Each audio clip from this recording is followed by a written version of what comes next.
Bismillahirrahmanirrahim. Dear students, welcome to the class of Human Resource Management. Today we will be discussing about financial compositions and equity in it. Dear students, equity in financial composition refers to the degree of fairness employees perceive in how uh, their pay compares with the others inside and outside the organization, and it is a core concept in the domain of human resource management because employees naturally evaluate whether their contributions are being fairly rewarded or not. Equity is not just about the actual amount of the money earned, it is about perceived fairness. Employees constantly compare their input to output ratio, their effort to skill, education to experience, loyalty, and responsibility against the compensation they receive. They also compare this ratio with that of their co workers, people in the similar roles at other companies, and even industry standards. If these comparisons suggest unfairness, dissatisfaction grows. For example, imagine two accountants with the similar qualifications and identical workloads, but one earns significantly more because they negotiated better or he negotiated better during hiring. The lower paid employee might feel undervalued even if the job duties are identical, causing motivation to drop and prompting them to search for new opportunities. Equity exists in three main forms. Internal equity deals with the fairness in the pay relationships across job roles within the organization. For instance, if a supervisor earns almost the same as their subordinate, the internal equity may be questioned. External equity. It focuses on how the pay compares with the broader labor market. For example, if a software developer receives a salary far below than the industry standards or the industry average, they may leave for a competitor offering market aligned pay. Individual equity involves fairness among employees performing the same job, ensuring that personal biases or informal negotiations do not create any kind of disparities. When equity is maintained across these dimensions, organizations experience higher morale, stronger retention, and better performance. Now, what are the determinants of direct financial compensation? The determinants of direct financial compensation are the key factors that HR professionals use to determine how much employees earn in terms of their wages, salaries, bonuses, and incentives.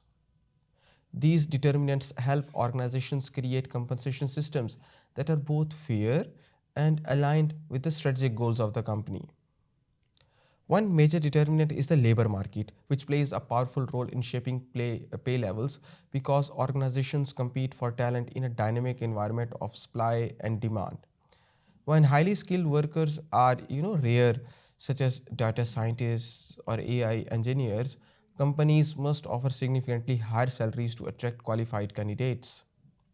For example, during periods when technology companies aggressively hire cybersecurity specialists, the market rate for such roles increases sharply, forcing even non tech companies to raise their compensation packages. Conversely, in industries where labor is abundant, such as retail or hospitality, employers may have more flexibility to offer lower base wages. HR departments rely on market pay surveys, government labor reports, and compensation databases to stay updated on current pay trends.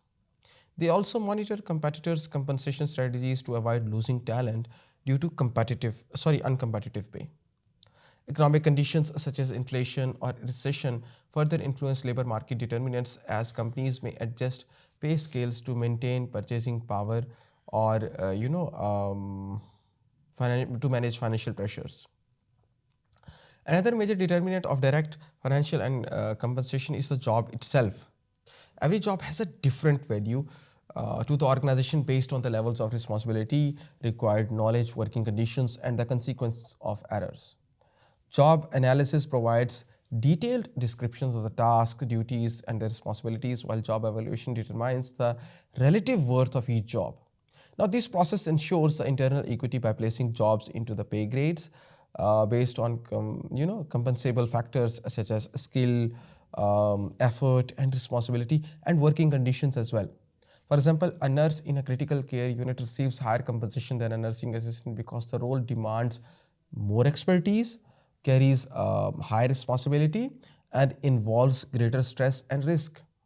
Now, likewise, managerial positions typically receive Higher pay because they involve decision making authority and accountability for team performance. Organizations often use point factor evaluation systems that assign numerical values to job related characteristics. Higher total points translate into higher pay grades. Now, this systematic approach minimizes favoritism and supports a transparent pay structure. The employee as an individual is another key determinant of the direct financial compensation, and even when jobs fall within the same pay grade, the individual differences justify variations in pay. Employee specific factors include performance, experience, education, and seniority, and unique skills. High performing employees often receive merit based pay, and their pay increases, bonuses, or incentive rewards because their contributions directly enhance organizational success. For example, a salesperson who consistently exceeds quarterly targets may receive a substantial commission or performance bonus, while another salesperson performing below expectations may receive only the base salary. Experience also plays a significant role. An employee who has been in a role for 10 years often earns more than a newly hired employee because they possess, or he or she possesses, a deeper organizational knowledge and proven reliability. Education and certification further influence compensation. HR specialists with a professional certification such as SHRMCP or CIPD may earn more than someone without formal credentials due to the added value they bring. Seniority systems also affect pay, especially in unionized environments where employees are rewarded for long term loyalty and service. This creates predictability in pay, progression, and fosters job stability. Now, together, the concepts of equity and the determinants of the financial compensation, labor market conditions, job characteristics, and individual qualities form the foundation of effective compensation management system in HRM. When organizations carefully balance these factors, they create compensation systems that motivate employees, maintain fairness, attract top talent, and reinforce organizational performance. A well designed compensation strategy ultimately enhances employee satisfaction, reduces turnover, strengthens the employer's competitive position in the market. Dear students, that's all for today. Thank you.